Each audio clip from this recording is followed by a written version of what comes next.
Alô, vocês ouvintes e assinantes da Rede Gama NGT. Segunda-feira, dia 1º de setembro, começo de mês. Este é o resumo esportivo no ar para vocês. Eu lembro que você pode nos ver e ouvir pelo streaming da Rede Gama NGT e também nas melhores operadoras de TV a cabo. Então vamos direto e reto para o que aconteceu de bom no final de semana, no nosso resumo esportivo.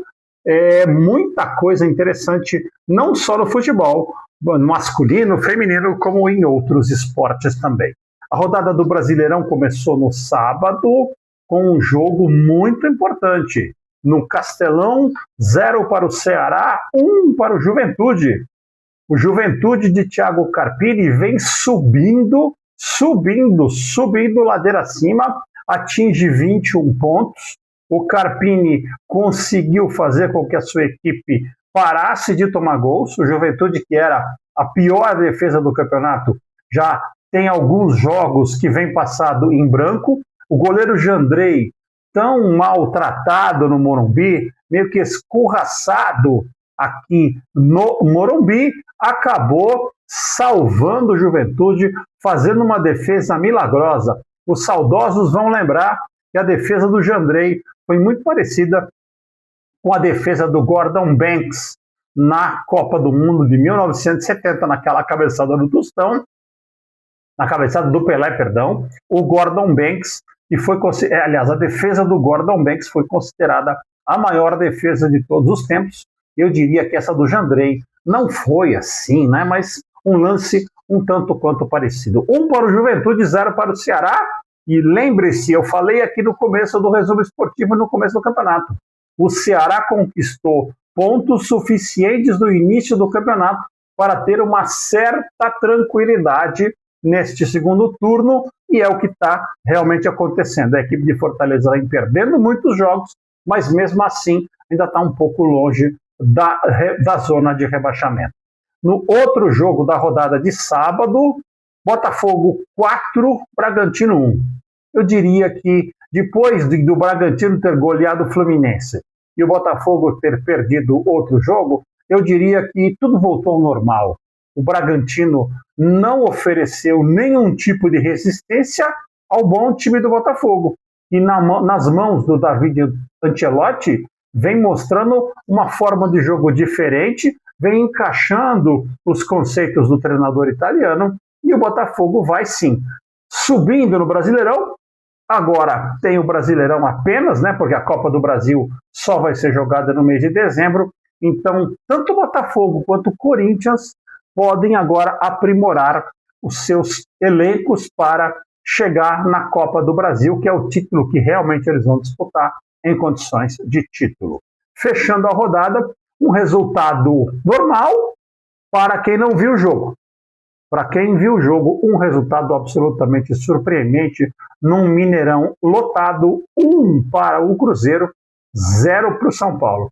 São Paulo fez uma das melhores partidas como visitante de todo o campeonato e acabou sendo castigado com o gol do Cruzeiro na reta final da partida. Isso não preocupa muito o Crespo, porque o campeonato do Crespo é a Libertadores e tentar uma classificação direta para a Libertadores. Esse é o campeonato do São Paulo. E o São Paulo já chega a 35 pontos, empata em pontos com o Botafogo e o Mirassol, fica fora da classificação para a Libertadores pelos critérios, mas tem a mesma pontuação. Então, um resultado acabou injusto, mas acontece. O futebol ele é muito interessante exatamente por conta desses percalços que as equipes acabam sofrendo. O São Paulo, eu repito, continua tendo um time muito equilibrado nas mãos do Crespo, uma defesa sólida, um meio-campo marcador e 2 jogadores na frente buscando sempre o gol. É uma forma que ele tem de jogar e que casou muito bem com os jogadores que ele tem à disposição no São Paulo Futebol Clube. Falando já de jogos do domingo, né, que tivemos apenas 3 jogos no sábado. A gente geralmente faz um bloco com os jogos de sábado outro bloco com jogos de domingo, mas hoje vamos ter que colocar alguns jogos de domingo no primeiro bloco. Santos 0, Fluminense 0 na Vila Belmiro, um jogo com dois times emperrados, eu diria. O Santos patinando, Neymar não consegue desempenhar o futebol que dele se espera, não consegue liderar a sua equipe, e o Santos nas mãos do Vojvoda. Ninguém pode falar nada a respeito do Vojvoda até agora, porque é o primeiro jogo dele, ele precisa de tempo, terá o tempo, mas será que aguentará a pressão que ele vai sofrer nesses próximos meses, porque realmente ele vai precisar de muito tempo. E o Fluminense é o Renato Gaúcho, né? É o time das Copas, né? O Fluminense está vivo na Copa do Brasil e vai seguindo adiante e vai... o que vai fazer no Fluminense? Na Copa do Brasil vai vivo, vai bem classificado e no Brasileirão ele vai jogar para se classificar para uma Libertadores ou apenas para não ficar numa zona de confusão. O Renato Gaúcho, ele é sincero, ele não curte o campeonato de pontos corridos. Ele não sabe montar uma equipe para pontos corridos. Ele sabe montar as equipes para mata-mata. Nós temos alguns treinadores, inclusive em São Paulo, o Corinthians tem um treinador que também, atualmente o treinador do Corinthians também, não consegue fazer sua equipe render nos pontos corridos e vai muito bem, obrigado, nos mata-matas. No outro jogo das 16 horas, no Maracanã, o Flamengo quase ganhou do Grêmio. Flamengo 1, Grêmio 1. O Flamengo não repetiu a mesma exuberante atuação do jogo contra o Vitória, mas vinha ganhando. Vinha ganhando por 1-0 quando aconteceu um pênalti e o pênalti acabou resultando no goleiro Thiago Volpi, batendo muito bem e empatando para o Grêmio no final. O Flamengo foi levemente superior ao Grêmio. O Grêmio está tão mal das pernas que quando a gente vê o Grêmio não ser totalmente dominado pelo seu adversário, a gente fica até feliz, né? Então, assim, acho que todo mundo estava torcendo para que o Grêmio não perdesse, porque o time de Mano Menezes, um time fraco tecnicamente, fraco de intensidade, o time de Mano Menezes conseguiu fazer um bom jogo contra um dos favoritos. Flamengo no Maracanã, para quase todos os adversários, é uma derrota certa. E o Grêmio arrancou a duras penas, a duríssimas penas, um empate no final. O time do Flamengo, nas mãos do Davi Luiz, está automaticamente subindo a régua, né? Com esses jogos que vem fazendo, com essas goleadas, ele vem se auto-exigindo demais. Flamengo 1, Grêmio 1 no Maracanã, num domingo à tarde, é um resultado absolutamente normal. Não para o momento que vivem Flamengo e Grêmio. Para essas duas equipes, o Flamengo acabou deixando 2 pontos nesta partida, e o Grêmio, que veio com a praticamente segurança da derrota, acabou conseguindo um empate no final, resultado muito, muito merecido. O resumo esportivo agora vai fazendo um pequeno intervalo. Eu lembro Rede Gama LGT nas melhores operadoras de TV a cabo, no streaming e logo logo nas antenas digitais em todo o Brasil. Rapidinho, a gente já volta. É o resumo esportivo voltando para vocês para falar do complemento da rodada do Campeonato Brasileiro, a rodada que ocorreu ontem à tarde com mais 5 jogos, ontem à tarde não e ontem à noite também. Num grande jogo, num jogo que eu tive a felicidade de presenciar, estava in loco. Eu fui a convite da diretoria e torcedores conhecidos da equipe do Mirassol. Estive em Mirassol neste domingo, estive lá para, in loco, presenciar uma exibição de gala do Leão. Inacreditável. O Bahia, um bom time do Bahia, nas mãos de Rogério Ceni, não foi nenhum adversário para o Mirassol. O Mirassol ganhou por 5-1 num jogo onde o Bahia em nenhum momento apresentou mas nenhuma dificuldade. O Leão, nas mãos do Guanais, joga um futebol simples, bonito, muito bem treinado, o time do Mirassol. Quando você vai no estádio e assiste um jogo in loco, você consegue perceber certos mecanismos da equipe, onde você percebe quando esta equipe está sendo bem treinada ou não, principalmente nas triangulações. O Mirassol joga de uma forma, primeiro que joga só pelas beiradas, isso já é uma coisa muito inteligente, só que cada jogador do Mirassol, quando pega a bola, ele tem duas opções de toque, para frente e uma para trás. Então, obrigatoriamente, 3 jogadores do Mirassol têm que se apresentar quando um dos seus companheiros tem a bola nos pés. E isso faz com que o futebol fique bonito, porque o Mirassol joga com 2 toques. Domina e passa, domina e passa, domina e passa. Foi assim em 4 dos 5 gols. Apenas o primeiro gol, logo no comecinho, que foi num escanteio cruzado, que o jogador João Vitor acabou abrindo o placar. Nos demais, o time foi comandado pelo Danielzinho, um ótimo volante, um ótimo jogador, capitão do time, e o interminável Reinaldo, que no Mirassol não erra um passe, não toma uma bola nas costas. É impressionante como o técnico Guanais consegue proteger o Reinaldo. E Mirassol, logicamente, era chamado de King Naldo. Muito bem treinada, a equipe do Mirassol atinge a 6ª colocação no campeonato, 1 ponto atrás do 4º colocado, que é o próprio Bahia. E uma vitória acachapante de 5-1. O Mirassol tem os próximos 2 jogos, 2 provas de fogo. Vai jogar contra o Grêmio em Porto Alegre pela 23ª rodada, daqui a 15 dias, depois da data FIFA. E na sequência ele vai ao Rio enfrentar o Botafogo num jogo atrasado, do primeiro turno. Ou seja, 2 jogos difíceis e fora de casa.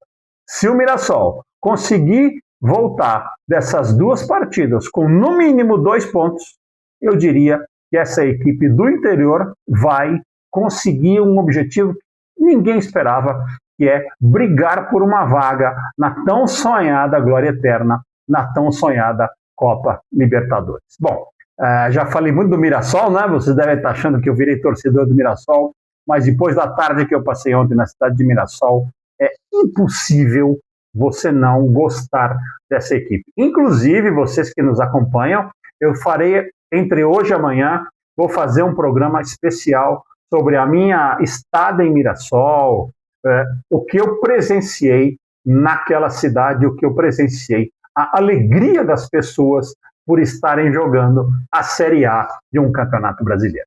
Bom, vamos seguindo em frente. No mesmo horário de Mirassol e Bahia, nós tivemos o Derby Paulista. Para variar, Palmeiras saiu na frente, Palmeiras jogou melhor, mas o Corinthians conseguiu empatar, jogando com muita raça, jogando com muita disposição. Isso Dorival Júnior e a torcida não podem reclamar. O time do Corinthians está se entregando do começo ao fim e teve muito mérito em conseguir o empate. Um lance fortuito, né? O jogador Piquerez acabou tocando a bola para dentro das suas próprias redes, mas futebol é assim mesmo. O Palmeiras saiu na frente, o Palmeiras foi levemente superior, mas parece que o estigma vai se mantendo, o tabu vai se mantendo e o Palmeiras não vence de novo um derby. E na Neoquímica Arena já faz um bom tempinho que o Palmeiras não vence. O Palmeiras deixou um ponto, perdeu a oportunidade de chegar próximo do Flamengo, porque o Flamengo também empatou. Então, com o empate das 2 equipes postulantes ao título, o que acontece? Uma rodada se passou e a distância entre eles continua a mesma. Já o Corinthians, em termos de pontuação, está muito perigosa a situação em termos de rebaixamento. A pontuação está ruim, mas o futebol vem melhorando. E como agora, com essa mudança do calendário, a Copa do Brasil vai ser jogada às semifinais e finais. Depois que o Brasileirão terminar, o Corinthians tem chance de se dedicar só ao Brasileirão e conseguir passar confortavelmente. Não estou dizendo que vai conquistar a vaga de Libertadores, nada disso. Se posicionar confortavelmente no meio da tabela e escapando dessa situação de rebaixamento que tanto aflige. Seguindo um grande resultado em Salvador, o Vitória saiu na frente com um gol do Eric a 4 minutos de jogo e o Galo passou 90 minutos praticamente martelando martelando, martelando e não conseguiu absolutamente nada. E o Vitória, de quem vem de uma derrota acachapante para o Flamengo por 8-0, e saiu até o técnico, né?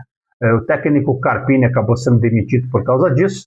Uma derrota acachapante, o Vitória acaba se recuperando, ainda permanece na zona de rebaixamento mesmo com essa vitória, mais uma vitória contra o Atlético Mineiro, são 3 pontos muito importantes. Abriu o marcador com o Eric e conseguiu segurar o ímpeto do Galo Mineiro, e o Galo Mineiro vai meio parecido com o Corinthians, né? Vai patinando, patinando, patinando e não sai do lugar na tabela. A diferença é que eu acho que o Corinthians vem evoluindo tecnicamente e o Galo vem evoluindo técnica e taticamente.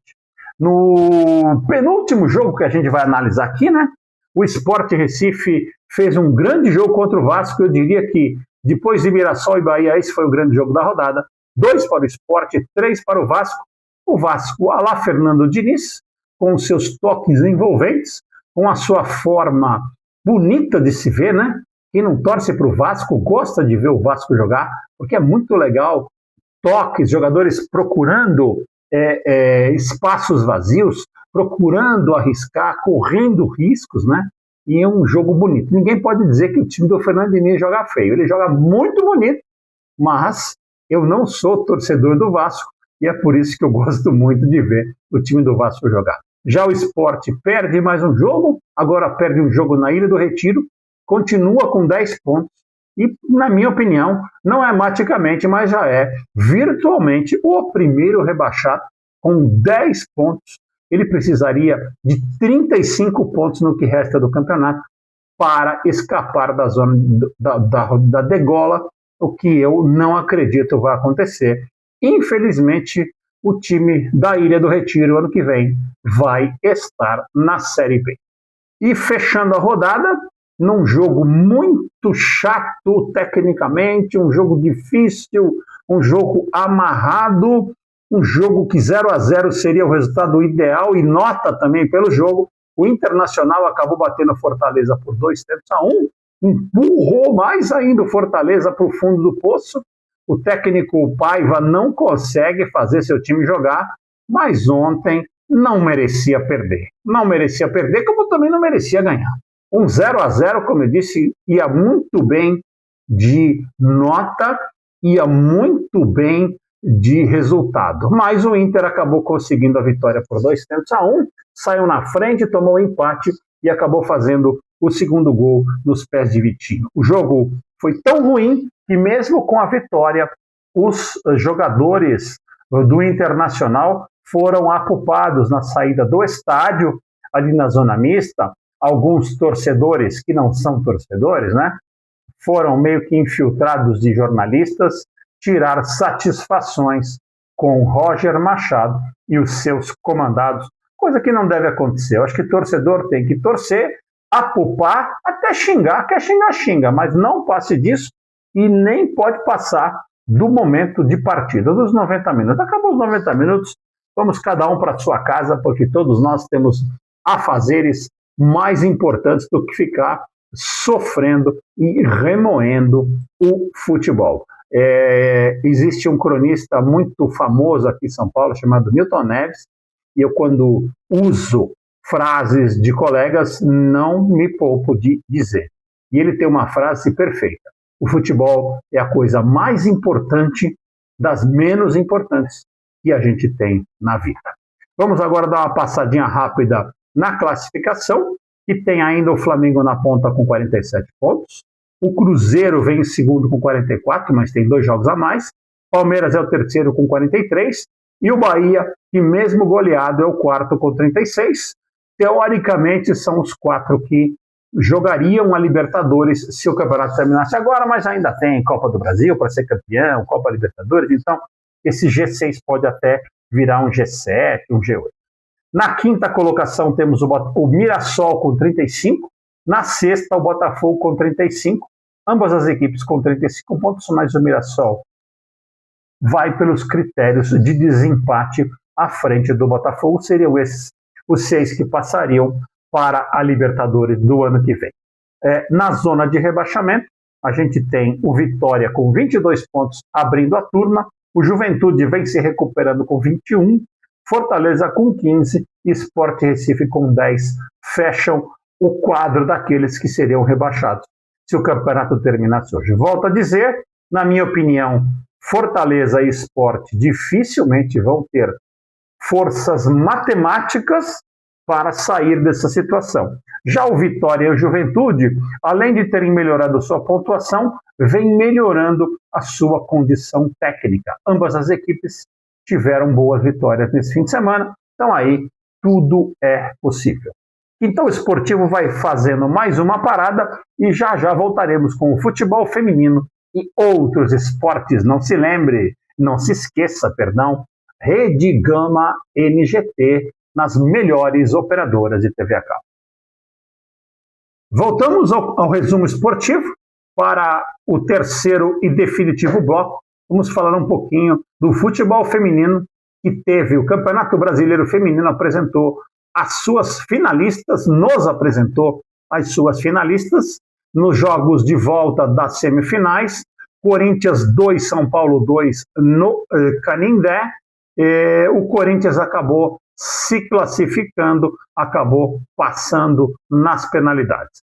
O Cruzeiro perdeu para o Palmeiras em casa por 2-1, mas como o Palmeiras tinha uma vantagem o Cruzeiro tinha uma vantagem de ter ganho por 2 gols de diferença, acabou no agregado o Cruzeiro se classificando para a final. Então na final nós teremos Corinthians e Cruzeiro, com o primeiro jogo como mando do Corinthians e o segundo jogo com o mando do Cruzeiro. O Cruzeiro que foi o primeiro colocado na classificação geral, então nada mais justo do que o primeiro colocado da classificação geral ter conseguido chegar à grande finalíssima. As finais serão nos próximos 2 domingos e com certeza você terá todas as informações aqui no nosso resumo esportivo. Eu diria que o Corinthians tem mais tradição, é o maior campeão brasileiro de futebol feminino de todos os tempos e até agora caiu um pouquinho com a saída do Arthur Elias. O Cruzeiro montou uma equipe boa, mas o Corinthians tem mais experiência e o Cruzeiro tem mais juventude. Eu acho uma final muitíssimo equilibrada, onde qualquer resultado pode ser considerado normal. Não teremos uma grande surpresa quando descobrirmos daqui a 15 dias o campeão brasileiro de futebol feminino do ano de 2025. A Fórmula 1, depois das férias de verão europeu, retornou com o Grande Prêmio da Holanda no circuito de Zandvoort, circuito praticamente na praia, um circuito que tem até curvas com inclinação até de 20 graus, uma coisa bastante difícil da gente ter em Fórmula 1. Oscar Piastri largou na pole, fechou em primeiro, com o holandês da casa Max Verstappen na segunda posição, e o Isaac Hadjar completou o pódio. O Hadjar consegue o seu primeiro pódio e foi a grande surpresa deste final de semana. O nosso Gabriel Bortoleto largou em 13º, não fez uma boa largada, passou em último e não conseguiu se recuperar na prova e acabou terminando no 15º lugar. A sua máquina não rendeu bem. No próximo domingo nós temos o icônico Grande Prêmio da Itália no circuito de Monza, na Itália, e vamos ver o que vai apresentar para lá essa McLaren, que cada vez mais favorita ao título, e o Verstappen vem lutando muito para conseguir se equiparar. Eu acho que o título esse ano não deve sair das mãos de um dos 2 pilotos da McLaren. O basquete masculino brasileiro está em festa. A seleção brasileira faz história novamente na Copa América de Basquete, campeonato que classifica para a Copa do Mundo de Basquete, para o Campeonato Mundial. O Brasil, sábado à noite, fazia a semifinal contra os grandes campeões americanos, né? E o Brasil perdia no último quarto, perdia por mais de 20 pontos de diferença, fez um quarto perfeito, venceu os americanos no quarto por 34-9. O Brasil, em 10 minutos, conseguiu colocar mais de 20 pontos de diferença nos americanos e acabou vencendo a semifinal no sábado por 92-77. E aí, credenciando-se a jogar a final contra a Argentina, final jogada no domingo à noite, ontem à noite, na Nicarágua. O Brasil acabou num jogo muito nervoso, num jogo de um aproveitamento técnico baixíssimo. O Brasil foi campeão, batendo a Argentina por 55-47. Vocês podem imaginar um time argentino em 4 quartos e 10 minutos fazer apenas 47 pontos? É muito pouco. São o quê? 10, 12 pontos na média por quarto. Mesmo o Brasil fazer 55 é muito pouco. Um placar baixo, um jogo muito pegado, um jogo muito marcado, um jogo muito faltoso, onde tudo que o Brasil acertou no sábado contra os Estados Unidos acabou errando contra a Argentina. Sorte que a marcação brasileira foi muito bem feita, então quem errou menos, que foi o Brasil, acabou campeão da Copa América. Depois de tantos anos, o Brasil volta ao ponto mais alto do pódio das Américas. Parabéns ao brasileiro Petrovic, né? Mais brasileiro do que nunca. E meus parabéns a todos esses jogadores que estão vestindo essa camisa com muita raça e muita disposição. Também, em outros esportes, o vôlei brasileiro, o vôlei feminino, nas oitavas de final, o Brasil venceu no domingo a República Dominicana por 3-1 e vai jogar as quartas de final do Mundial Feminino contra a equipe da França, que tirou a China. Então nós teremos Brasil e França nas quartas de final, um jogo onde o Brasil tem tudo para vencer, apesar de que na última partida, na fase de grupos, quando jogou contra a França, perdia por 2-0 e foi obrigado a fazer um jogo de superação e bateu a França por 3-2. E, logicamente, a gente vai estar aqui para dizer para vocês tudo do Mundial de Vôlei Feminino que está sendo jogado em Bangkok, na Tailândia. E fechando o nosso resumo esportivo de hoje, o nosso tênis brasileiro feminino também vai brilhando. A nossa querida Bia Haddad já está nas oitavas de final do Aberto dos Estados Unidos, o famosíssimo US Open.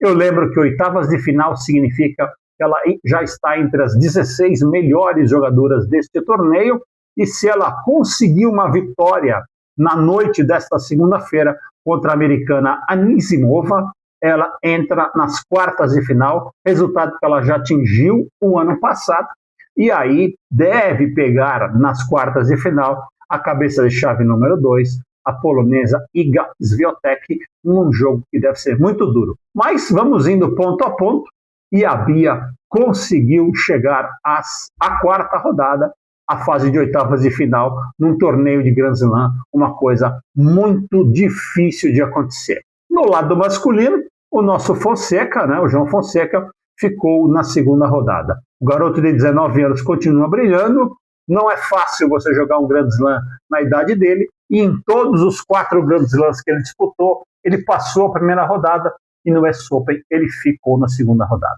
Acredito que com esse resultado ele já fique entre os 50 do mundo, e isso é um resultado excepcional para o tênis brasileiro, que vai crescer e crescer muito com o nosso querido Fonsequinha. Resumo esportivo vai ficando por aqui. Agradeço demais a atenção de todos vocês e convido. Esta semana vamos ter um programa especial falando sobre o Mirassol, o dia que eu passei ontem lá em Mirassol, o estádio do Mirassol. Tivemos a oportunidade de entrar no estádio antes de ele ser aberto ao público, o estádio com público, a festa na cidade, uma coisa maravilhosa, uma sensação incrível e que vale a pena, para quem gosta, vale a pena a gente sentir isso num futebol onde as pessoas hoje buscam tanto violência, é um contra o outro, e lá em Mirassol as pessoas numa festa incrível, uma festa de dar inveja. Excelente semana a todos e volto com o resumo esportivo na próxima segunda-feira.